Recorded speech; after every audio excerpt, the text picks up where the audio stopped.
आपके सामने आरजेडी है, जेडीयू है, महागठबंधन है, तो ये सारे प्रत्याशी हैं, बड़े बड़े दलों के प्रत्याशी हैं। इनसे कैसे आपको लगता है कि आप इनसे पार पाएंगे?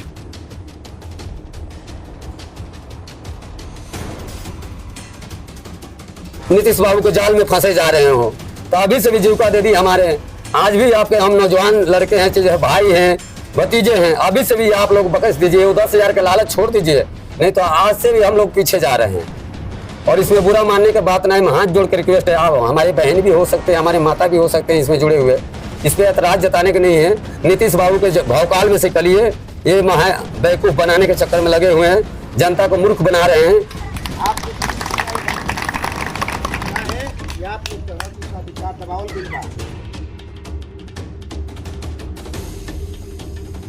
नमस्कार, आप देख रहे हैं आज का भारत। तो मैं हूं अनिल सिंह राणा और इस वक्त मैं विधानसभा का चुनाव जो बिहार का चल रहा, बिहार विधानसभा चुनाव के कवरेज के दौरान हम लोग सिवान पहुंचे। सिवान जनपद का एक जीरादेई विधानसभा है। इस वक्त हम जीरादेई विधानसभा में हैं। सुभाषपा जो पार्टी है जिसके संस्थापक आपके ओपी राजभर जी हैं, जो यूपी में कैबिनेट मंत्री भी हैं, उन्हीं के पार्टी के प्रत्याशी मेरे साथ मौजूद हैं।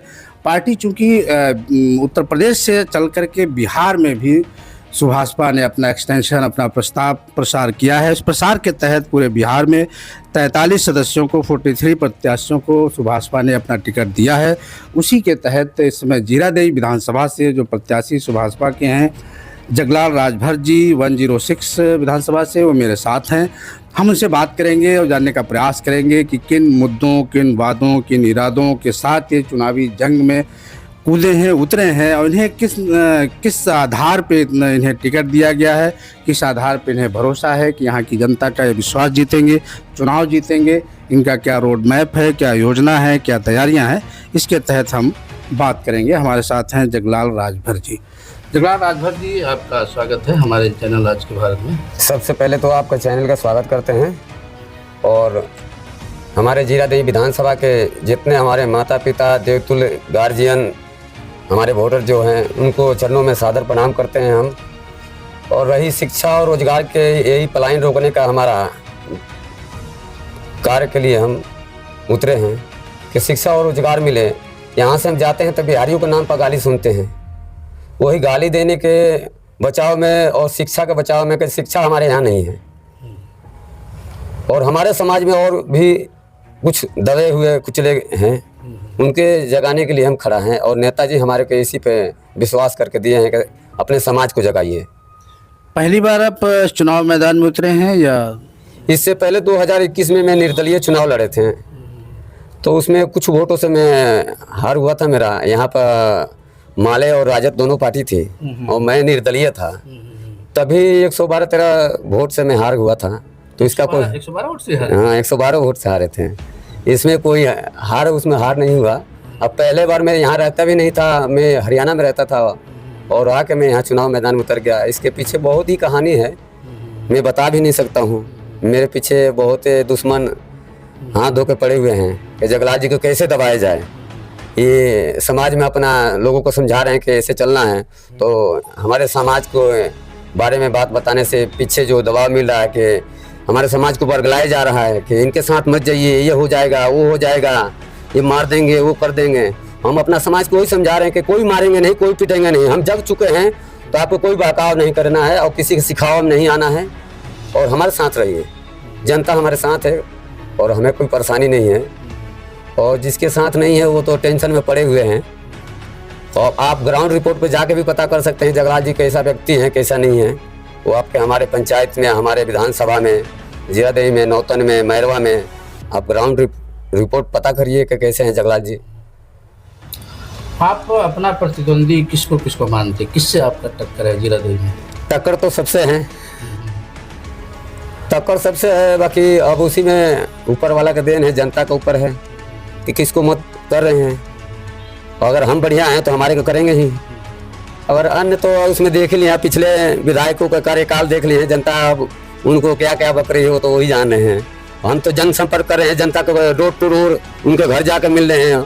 और बाकी पार्टियां हैं वो जनता के पास जाने में खिसक रही हैं कि जनता क्या पूछ देगी हमारे से, आज तक आप क्या किए हैं। बाकी में कौन कौन है जो मतलब यहाँ पर माले है जी, और क्या नाम के सारी पार्टियाँ मिली हुई है। माले, राजद, तीर हो गया, जदयू के, ये सब एक साथ हमारे पे वार दे रही है। मैं अकेला हूँ प्रत्याशी यहाँ पे अपने पार्टी से।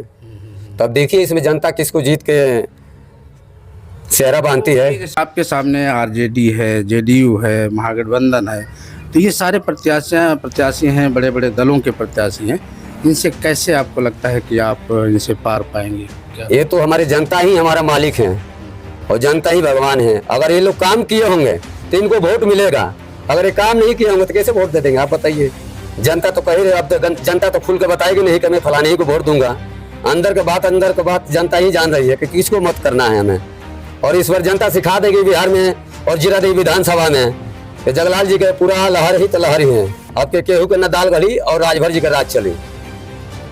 अच्छा, और आपसे पहले यहाँ जो सीटिंग एमएलए इसमें कौन कौन यहाँ पे वर्तमान में विधायक कौन है? अमरजीत कुशवाहा जी थे। किस पार्टी से? माले से थे वो।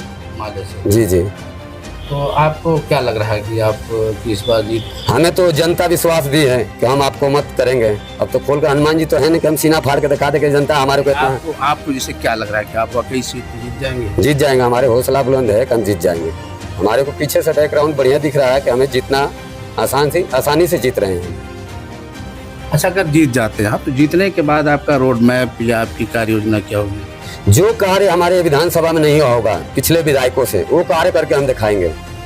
जो ये कभी गाना गाए हैं कि जौन केहू ना पहले ऊपर के दिखाए में हो, वही गाने के माध्यम से हम बताने चाहते हैं कि जो कार्य नहीं हुआ होगा जीरादेई विधानसभा में, वो कार्य हम करेंगे। पिछले विधायकों से जो काम नहीं हुआ होगा, जैसे कुछ आपने उसका बनाया होगा, कौन कौन से काम नहीं हुए हैं या जितनी बात हमारे ये कार्य ये है। कुछ रोड के मामला है और कुछ लोग सोच कर रहे हैं रोड पर ही। आप आए होंगे तो इधर से मठिया रोड पे कुछ लोग सोच रोड पे ही आज कितने से मठिया हो गया, इधर रामपुर फैक्ट्री जो जाते हैं हमारे बॉर्डर लगता है उस रोड पे, इतने सोच के मतलब नीतीश बाबू कहते हैं कि हम शौचालय दे दिए हैं। अगर आप शौचालय दे दिए हैं तो रोड पे क्यों जनता सोच कर रहे हैं? आप कह रहे शिक्षा दे दिए हैं, तो शिक्षा दे दिए हैं तो आप अभी तो बारिश के मौसम है, आप बारिश में थोड़ा बंद हो जाएगा तो आप दूसरे दिन ग्राउंड बच्चे यहाँ पर बकरी लेकर पढ़ रहे हैं। और एक मेन बात है, हमारे जो जीविका दे दी हैं अभी से भी बकस दीजिए, क्या नाम है कि हमारे नौजवानों के, युवाओं के, कि ये 10,000 के लिए आप अपने घर के बच्चों के, अपने नौजवानों के नीतीश बाबू के जाल में फंसे जा रहे हो, तो अभी से भी जीविका दे दी हमारे।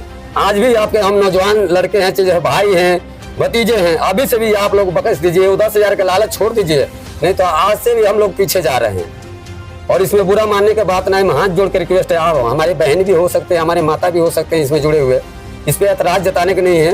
नीतीश बाबू के भावकाल में से कलिए ये बेवकूफ बनाने के चक्कर में लगे हुए हैं, जनता को मूर्ख बना रहे हैं। तो ये मूर्ख बनना छोड़ दीजिए, जनता से हमारे हाथ जोड़ के यही रिक्वेस्ट है। तो मान लीजिए जीतने के बाद, अब चूंकि आपके तो केवल 43 ही प्रत्याशी है, जीतने के बाद आपकी तो सरकार बननी नहीं है, तो जीतने के बाद किसको समर्थन करेंगे आप? ये तो हमारे माननीय नेताजी के ऊपर है और हमारे से जो बड़े बड़े नेता है वो बताएंगे। हमारे को तो इतना ही समझाया गया है कि आप तो पहले जीत हासिल करिए, हमको किसको में मिलना है। तो नेताजी जैसे आपके यूपी में तो एनडीए के घटक हैं, बीजेपी की समर्थक है, तो क्या यहाँ तो बीजेपी के वो नीतीश जी हैं? तो नीतीश जी तो हम इनका विरोध ही लड़ रहे हैं, तो हम नीतीश जी से क्यों सटेंगे? अगर नीतीश जी से हमारे अगर साथ मिलना रहता तो नीतीश जी हमको मिला कर रखते। जब तो हम 29 सीट पर मांग किए थे, तो हमारे को 29 सीट दे दीजिए, तो 2 महीने तक हमारे पार्टी के बड़े बड़े नेताओं के चूतिया बना कर रखे थे, वो चूतिया ही बनाए हुआ। तो हम लोग के एक बाइक ही बीच धार में लिया को हमारे को छोड़ दिया गया। तो हम लोग अपने तन मन धन से लगे हुए हैं नेताजी के लिए और अपनी पार्टी के लिए कि अब कि हम छोड़ेंगे नहीं, हमारे भी हक हिस्सा चाहिए। अगर हम बिहार में हैं तो हमारे भी हक हिस्सा चाहिए। हम तो कोई पाकिस्तान से आए नहीं हैं, हम भी तो बिहार से हैं। तो आप एक बार ग्राउंड रिपोर्ट पर पता करिए कि हमारी जनसंख्या कितना है बिहार में। यही कहना चाहते हैं और आप चैनल का धन्यवाद देना चाहते हैं और हमारे बात आगे तक ले पहुँचाने की कोशिश करिए। और बाबू नीतीश बाबू जी से हम बात कर रहे हैं यही कि आप अभी से भी सुधर जाइए और नहीं तो अपना यहीं से मान जाइए। और जनता से भी कहना चाहते हैं कि अब नीतीश बाबू के दाल मत गलाइए, वो सब कोई के मूर्ख बना कर रखे हुए हैं, अब उनका चारा चलने वाला नहीं है। और इसी बात को हम कहते हुए अपना बारी को विराम देते हैं। जय सुहल जी। ये जीरादेई के सुभाषपा पार्टी के प्रत्याशी जगलाल राजभर जी थे जो हमसे बात कर रहे थे, जो अपने स्टेटमेंट बयानों के द्वारा सीधे सीधे नीतीश कुमार को चैलेंज दे रहे हैं कि आप सुधर जाइए, नहीं सुधरेंगे तो उसका परिणाम अंजाम भुगतना पड़ेगा। क्योंकि जो सुभाषपा है ये यूपी में एनडीए का ही घटक पार्टी है और यहाँ पे बिहार में मनोवांछित सीटें ना मिलने के चलते सुभाषपा ने उनका साथ न दिया और इंडिपेंडेंट होकर के स्वतंत्र रूप से सुभाषपा ने अपनी लगभग 43 प्रत्याशियों को टिकट दिया। 43 प्रत्याशी आज मैदान में हैं, उसी में से एक प्रत्याशी जीरादेई के ये आपके जगलाल राजभर जी हैं। इन्होंने भी चेतावनी दी, प्लस जनता से अपील की। इन्हें लग रहा है कि ये चूँकि पूरी तरह से आश्वस्त हैं और ये जीत जाएंगे। जीतने के बाद ये इनके जो राष्ट्रीय नेता हैं जो कि राजभर जी हैं, वो जो भी डिसीजन करेंगे, अगर वो एनडीए में जाएंगे तो ये भी एनडीए में जाएंगे और अगर वो महागठबंधन में शामिल होते हैं तो ये भी महागठबंधन में शामिल होंगे। अब देखना ये है कि जिनके जो दावे हैं, जो वादे हैं, जो इन्होंने प्रॉमिस किया है, वो 14 नवंबर को रिजल्ट में परिणित होता है नहीं होता है तो 14 नवंबर को पता चलेगा। लेकिन मेरे चैनल की तरफ से भी ऐसे प्रत्याशियों, ऐसे नवयुवा प्रत्याशियों को मैं शुभकामना देता हूं और उनके मंगलमय भविष्य की भी कामना करता हूं। नमस्कार, आप देख रहे हैं आज का भारत, मैं अनिल सिंह।